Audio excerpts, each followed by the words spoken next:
Hi everyone, कैसे हो आप सभी लोग। आई होप आप लोग अच्छे होंगे। मैं हूं राहुल जयसवाल एंड स्वागत करता हूं आप सभी का एक बार फिर हमारे यूट्यूब चैनल JR ट्यूटोरियल्स में। फ्रेंड्स, आज अगेन आपके सामने एक मोस्ट इंपॉर्टेंट साइंस का लेक्चर वीडियो लेकर आ चुका हूं दोस्तों, जिसमें आज के दिन हम लोग पढ़ने वाले हैं हमारे 9th स्टैंडर्ड के लिए साइंस सब्जेक्ट का एक न्यू चैप्टर की शुरुआत करने जा रहे हैं दोस्तों, जिसका नाम है chapter number 12 study of sound. तो आज हम इस पर्टिकुलर चैप्टर का लेक्चर नंबर 1 आपके लिए देखने वाले हैं और बहुत ही ज्यादा इंपॉर्टेंट वीडियो होने वाला है।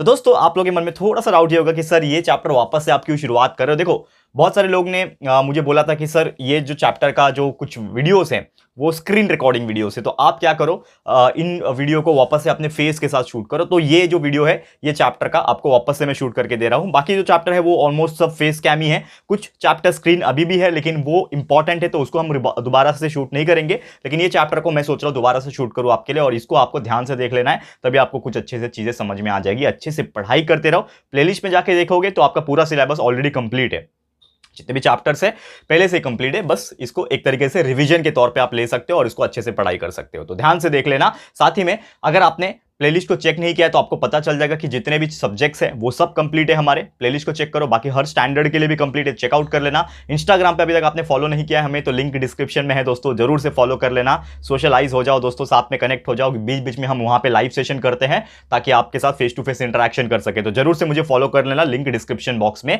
इंस्टाग्राम आईडी का मेरे मिल जाएगा आपको। शुरुआत करें आज के इस वीडियो की। तो सबसे पहले आप देख पा रहे हो यहाँ पे साउंड, ठीक है। What do you mean by sound.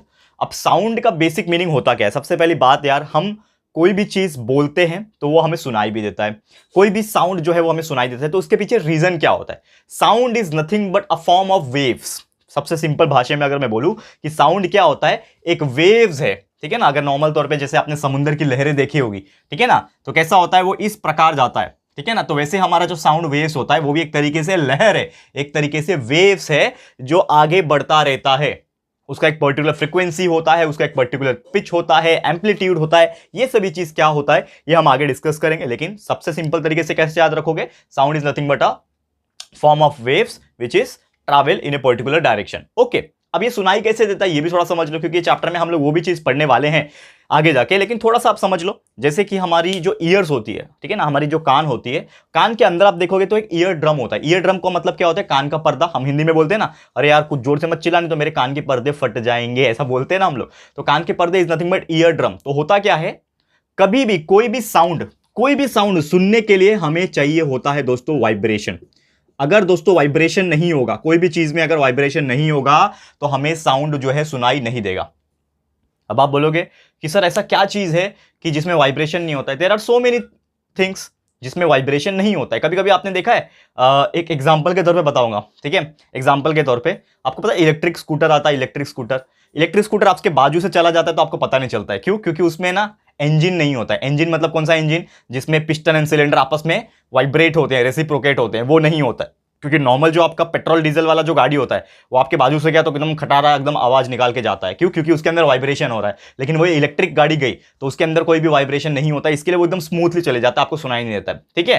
तो ऐसे बहुत सारे एग्जाम्पल है जिसके थ्रू आप पता लगा सकते हो कि if there is a vibration then there is a sound. जैसे कि एग्जाम्पल के तौर पर ये मैं मार्कर से मैं बोर्ड के ऊपर मारूंगा, देखो आवाज आया आपको। क्यों आया आवाज? क्योंकि जैसे ही मैंने ये मार्कर से ये बोर्ड के ऊपर जब स्ट्राइक किया, जब मैंने मारा, तो क्या होगा, इसका जो पार्टिकल है, यानी कि इसके अंदर ये मटेरियल से बना है ना, कुछ तो प्लास्टिक से बना होगा, तो इसका जो पार्टिकल है और ये जो बोर्ड जो मटेरियल से बना है उसका पार्टिकल आपस में टकराए होंगे, और वो टकराने की वजह से क्या होगा, एक तरीके से साउंड वेव, यानी कि साउंड वेव्स क्रिएट होगा बिकॉज ऑफ दैट वाइब्रेशन। यानी कि कोई भी चीज में साउंड तभी है जब वाइब्रेशन होता है। अब मैं आता हूं वापस से हमारे ईयर वाले एग्जांपल पे। तो जैसे मैं ईयर का एग्जांपल दे रहा था, तो हमें साउंड क्यों सुनाई देता है, क्योंकि जो भी चीज मतलब एटमॉस्फेयर में है हमारे, उसमें एक वाइब्रेशन होती है। हवा भी जो बहती है, तो आपने देखा होगा ना कभी कभी एकदम जोर से हवा बहती है तो उसका भी एक आवाज आता है, देखा है कि नहीं।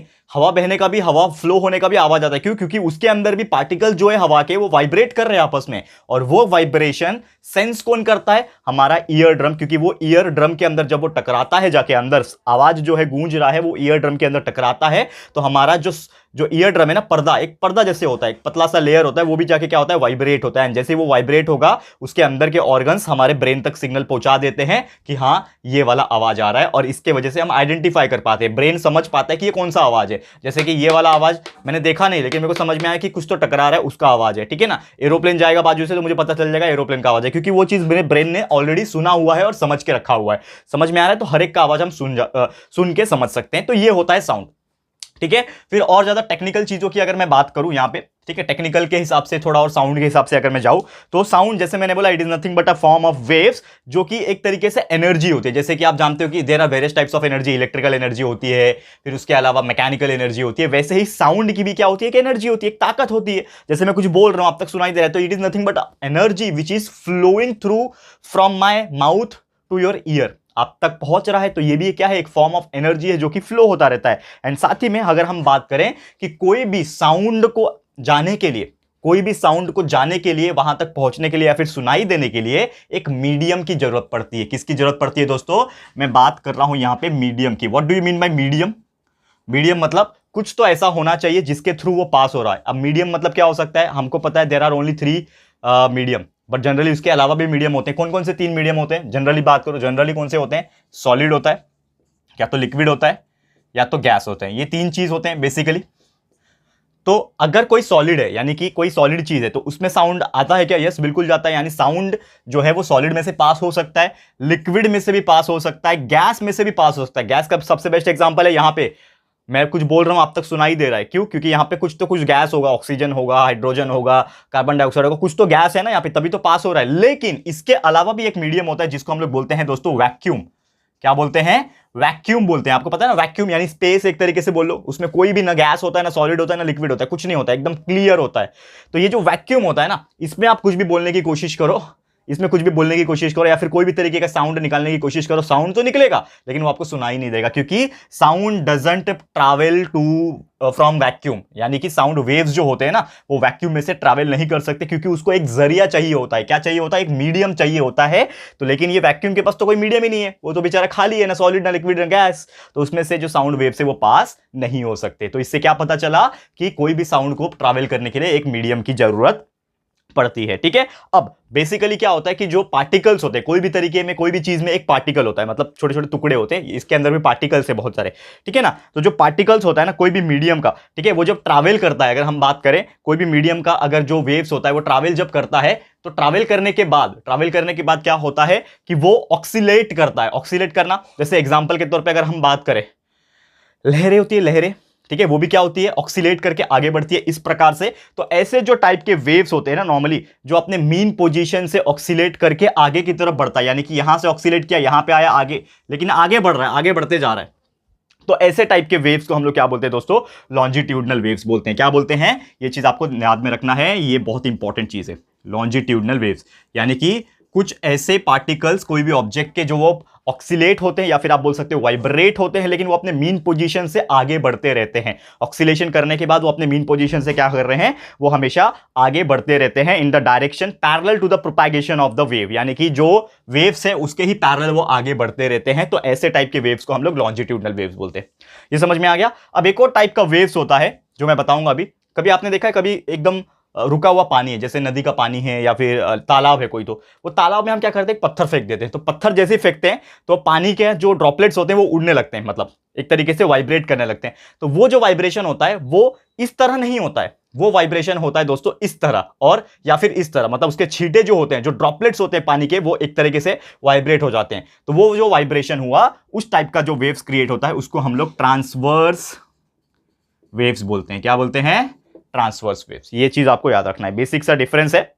यानी कि अगर कोई भी ऑक्सीलेशन हो रहा है जो कि parallel to the direction of the propagation of the wave अगर जा रहा है, तो वो होगा आपका लॉन्जिट्यूडनल वेव्स। लॉन्जिट्यूडनल मतलब लंबाई, लंबाई समझ में आता है? लॉन्जिट्यूडनल मतलब लंबा, लंबा मतलब कैसे जाएगा? ऐसे जाएगा लेंथ के हिसाब से। और ट्रांसवर्स होता है मतलब परपेंडिकुलर, यानी कि ऊपर नीचे। तो एक तरीके से अप एंड डाउन अगर ऑक्सीलेट हो रहा है कोई वेव्स, तो उसको ट्रांसवर्स वेव बोलेंगे। बहुत सिंपल है, इतना अगर आप याद रख लेते हो सकता है आपको एग्जाम में पूछे कि explain longitudinal and transverse waves, तो ये आप दे सकते हो। और एग्जाम्पल आप अपनी मर्जी का कोई भी दे सकते हो, कोई प्रॉब्लम नहीं है। साइंस एक ऐसा सब्जेक्ट है जिसमें आप कुछ भी एग्जाम्पल अपने मन का भी दे सकते हो, जरूरी नहीं है बुक का देना। समझ में आ रहा है दोस्तों? तो उम्मीद करता हूं कि ये चीज आपको बहुत अच्छे से समझ में आ गया होगा। अभी और थोड़ा सा टेक्निकल चीजें बातें करेंगे साउंड वेव्स के बारे में, ठीक है। इसको थोड़ा सा मैं रफ कर लेता हूं, वीडियो एंड तक देख लेना, बहुत ही मजेदार वीडियो है आज का, ठीक है।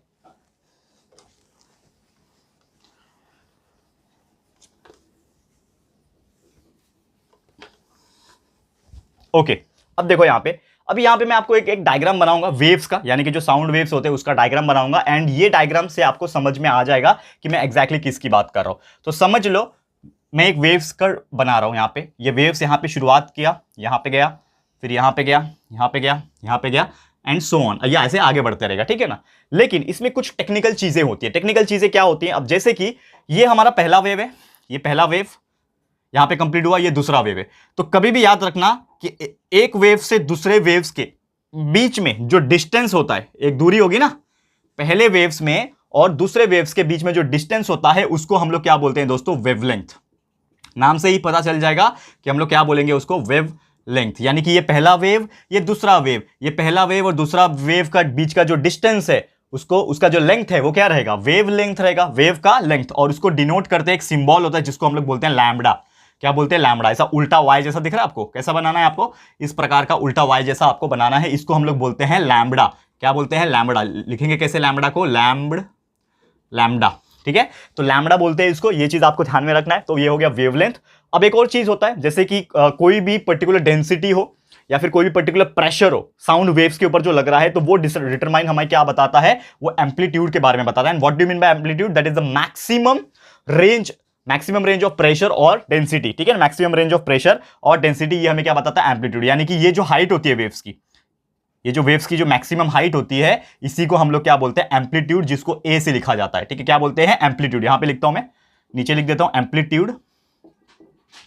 क्या बोलते हैं? एम्पलीट्यूड। तो आपको कोई पूछेगा what is the maximum density और maximum pressure of the waves, it is nothing but the amplitude of the waves. A बोलते हैं उसको। और लेंथ क्या होता है एक वेव के दूसरे वेव का? ये होता है लैम्बडा। अब इसके अलावा और क्या टेक्निकल चीजें होती है? अब इसके अलावा अगर बात करें, जैसे कि आपको पता है कि कभी कभी जो वेव्स होते हैं उसको एक कंप्लीट साइकिल होने में, यानी कि यहां से शुरू किया उसने, यहां से गया, फिर यहां से लेके यहां तक गया। ये पहला वेव यहां तक गया ना, यहां से लेके यहां तक पहला वेव है, ठीक है ना। उसके बाद यहां से लेके यहां तक दूसरा वेव है, कंप्लीट, ठीक है ना। कंप्रेशन एंड रेयर फ्रैक्शन, ठीक है ना। That is the compression and rarefaction, crest and trough, ये तो आपको पता ही होगा, ठीक है ना। अब यहां पे आप देखोगे तो एक कंप्लीट वेव को अपना एक साइकिल कंप्लीट करने में जितना वक्त लगेगा, उसको हम लोग बोलते हैं टाइम पीरियड, ठीक है। क्या बोलते हैं? Time period. यानी कि the time taken by a wave to complete its one cycle, the time taken by the wave to complete its one cycle is known as the time period, जिसको हम लोग सिंबल टी से represent करते हैं। बहुत simple है दोस्तों, बहुत सिंपल है, इसको याद रखना। ये सब डेफिनेशन एग्जाम में पूछेंगे, ये डायग्राम आप बना सकते हो और उसको एक्सप्लेन कर सकते हो एकदम सिंपल तरीके से। अब एक और चीज होता है, एक चीज होता है फ्रीक्वेंसी। ये आपने शायद सुना होगा, फ्रीक्वेंसी। फ्रीक्वेंसी का मतलब क्या होता है? सबसे सिंपल तरीका है फ्रीक्वेंसी को याद रखने का, 1/t, यानी कि the reciprocal of the time period. यानी कितना टाइम पीरियड लग रहा है उसका उल्टा कर दो तो आपका क्या आ जाएगा? फ्रीक्वेंसी आ जाएगा। यानी कि इन शॉर्ट अगर मैं बात करूं दोस्तों कि यहां पे हम क्या बोल सकते हैं फ्रीक्वेंसी के बारे में, कि जो फ्रीक्वेंसी होती है ये बताती है एक तरीके से कि कितना टाइम का रिवर्स लगा यहां पे, ठीक है ना। दैट इज द, और साथ में फ्रीक्वेंसी ये भी बताती है कि उस साउंड का जो पिच है वो कितना है, लो है कि हाई है। तो वो फ्रीक्वेंसी ये भी डिटरमाइन करके हमें बता देता है। क्लियर है? तो उम्मीद करता हूं कि ये चीज आपको बहुत ही अच्छे तरीके से समझ में आ गया होगा, और यही सब चीजें जो है वो आज हमें पढ़ना था। क्लियर है? ये हो गया टेक्निकल चीज। अब एक इसके ऊपर एक छोटा सा डेरिवेशन है, एक छोटा सा टॉपिक है, इसको हम लोग डिस्कस कर लेते हैं, फिर हमारा आज का जो लेक्चर है ये हो जाएगा समाप्त। इसको ध्यान से पढ़ लेना, बहुत ही अच्छे तरीके से समझ में आ जाएगा। अब इसको मैं रफ कर लेता हूं। 3 चीज हमने पढ़ लिया, 4 चीज पढ़ा, वेवलेंथ, एम्पलीट्यूड, टाइम पीरियड और फ्रीक्वेंसी। ये आपको समझ में आ गया, फ्रीक्वेंसी यानी कि टाइम का उल्टा। अब इसको मैं रफ कर रहा हूं क्योंकि एक लास्ट टॉपिक है और छोटा सा इसमें एक डेरिवेशन है, वो मैं करा देता हूं, आपको अच्छे से समझ में आ जाएगा। चलिए, लास्ट टॉपिक बहुत बढ़िया, जिसका नाम है दोस्तों, टॉपिक का जो नाम है वो है वेलोसिटी ऑफ साउंड। अब जैसे कि आप जानते हो दोस्तों, साउंड की हम बात कर रहे हैं, तो साउंड क्या, मैंने बोला कि ट्रैवल करता है, साउंड जो है वो ट्रैवल करता है, लेकिन वो कौन से स्पीड से ट्रैवल करता है? क्योंकि वेलोसिटी का तो मतलब हमने पढ़ा हुआ है 9th में ही, स्टार्टिंग के चैप्टर्स में। Velocity is nothing but the distance upon time, या फिर डिस्प्लेसमेंट अपॉन टाइम आप बोल सकते हो, ठीक है ना। यानी कि जो साउंड होगा वो भी एक स्पीड से जाता होगा। जैसे कि आपने देखा होगा कि नॉर्मल तौर पे जो साउंड होता है वो अलग अलग तरीके से, अलग अलग मीडियम में, अलग अलग स्पीड के हिसाब से जा सकता है। तो बेसिक तौर पे अगर बोला जाए तो हमें एक चीज पता है कि कोई भी चीज का अगर हमें वेलोसिटी निकालनी है, कोई भी चीज की अगर हमें वेलोसिटी निकालनी है, तो we know that it is displacement per unit time, displacement upon time. समझ में आ रहा है दोस्तों? लेकिन ये जो यहां पे डिस्प्लेसमेंट है या फिर जो डिस्टेंस है, साउंड के केस में क्या होता है? डिस्टेंस या फिर डिस्प्लेसमेंट क्या होता है साउंड के केस में? That is nothing but the wavelength. यानी कि डिस्प्लेसमेंट की जगह पे हम क्या लिखेंगे दोस्तों? वेवलेंथ लिखेंगे। डिस्प्लेसमेंट की जगह पे हम क्या लिखेंगे? वेवलेंथ। और ये टाइम के लिए हम लोग लिखेंगे टाइम सेम टू सेम। लेकिन अभी सिंबॉलिक पॉइंट ऑफ व्यू अगर मैं लिखूं तो v वेलोसिटी का मतलब होता है v, वेवलेंथ को हम लोग कौन से सिंबल से रिप्रेजेंट करते हैं, लैम्डा, और टाइम के लिए हम लोग क्या यूज करते हैं, t।